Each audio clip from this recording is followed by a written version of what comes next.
The life of a cell from when it's first formed. It goes through cycles and the cell is transformed. The process starts out with a thing called interphase. It's a 3-stage preparation, then the cell is on its way. G1 starts it off with growth and normal functions. The organelles begin to replicate. There's no room for malfunction. Now we're on to S phase, which stands for synthesase. There is no translation. It's just DNA replication. The last stage of interphase is called G2. We've got a little bigger. But let's not overdo.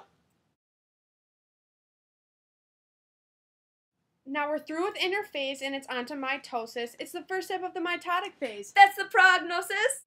Mitosis is divided into 4 different stages. It starts off with prophase and metaphase is next. Then comes anaphase. That's what's in the text. After the first 3, telophase is left. Now before you get confused, we'll explain more in depth.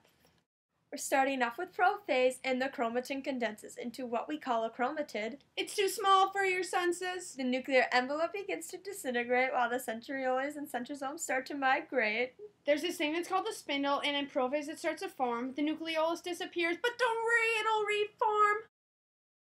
The next step is called metaphase. I hope you're ready to take action. The spindle fiber is attached to the centromere. It's like a chain reaction. The chromosomes align at or near the cell equator. I hope that you're not hungry, because we don't have a waiter. Step 3 of 4 is called anaphase. We're getting to the end, so I hope you comprehend. The only thing that happens is the separation of sister chromatids in preparation for Telophase.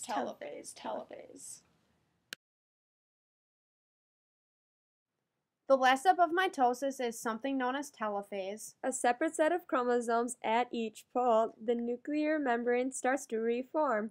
Back comes the nucleolus while a spindle falls apart. Now that you know this, I bet you're feeling pretty smart. Last but not least, the chromosomes uncoil. On to cytokinesis. Does that make your blood boil? The last step of the mitotic phase is called cytokinesis. It surely lasts, but it's not the leastest. It completes the cell cycle with a part that's very vital. It divides the cytoplasm so 1 makes 2. But we're not done yet. We got more to tell you. This process differs in animals and plants. You need to know that animal cells form a furrow. It gets pulled like a drawstring. 2 cells are formed. Cha-ching! Let's talk about them plants. They form a cell plate that grows across the cell membrane. Hey, appreciate! The new cell membrane forms, and then comes a new cell wall. Now put down your pencils, because that's really all. I know a lot of this must seem pretty new. So if you're feeling confused, here's a little review.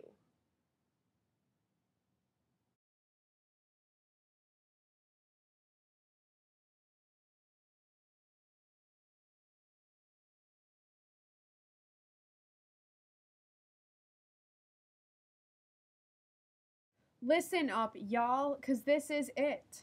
Asexual reproduction does exist. It creates many offspring from one parent cell. And does not involve the joining of gamete cells. There are many types, 3 to be exact. We got binary fission and fragmentation, and last but not least, budding. What? Binary fission makes 2 daughter cells. It involves division. Now look at this vision.